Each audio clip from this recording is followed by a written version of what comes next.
makalibutan. Lungsay lang kalisod ang ako naaguman. Sari-sari nga bisyo ang ako nasudlan. Sanglit sang pagpabaya sang akon ginikanan. Si nanay, si tatay, mas ako pirme. Ang ila negosyo, amo ang ginapalabe. Halos adlaw-adlaw masunson ang pagbiyahe. Ang ila pagbalangga, wala ko mabatyage.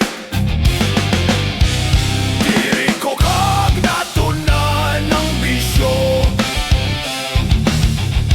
Sinihan kag betahan ang ginabalik-balik ko. May makadto sa diskohan, upod sa mga amigo. Diligid mapaywaya ang pagkabarumbado. Pati na ang pagtuon ko ginpasipadan.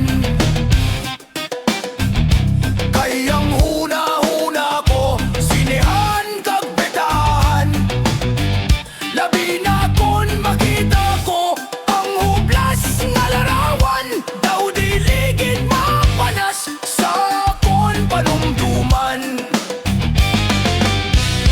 Sang ako ang handong nangalalaki, binubuan sang luyag sa isa ka babae. Wala gid makasalirang akon nga diskarte. Kayang iya mga English, dili ako kaintindi.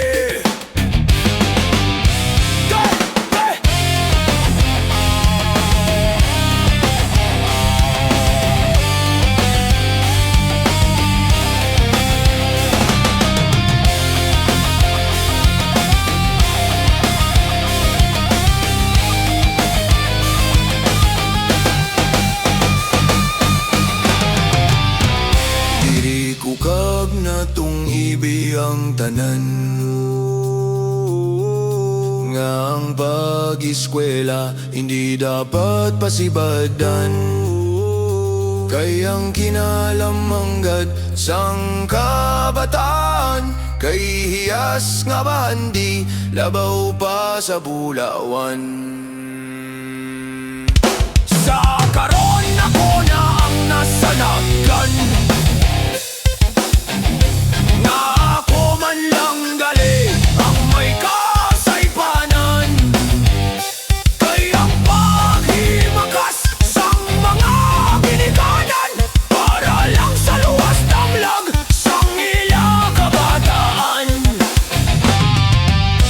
Diri ko kag natong ibang tanan. Nga ang pag-eskwela hindi dapat pasibadan.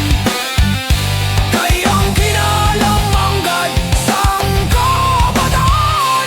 Kay hiyas nga bahandi, labaw pa sa bulawan. Kayang kinalamanggad sang kabataan.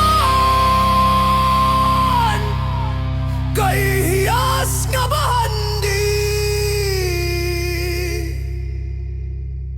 labaw pa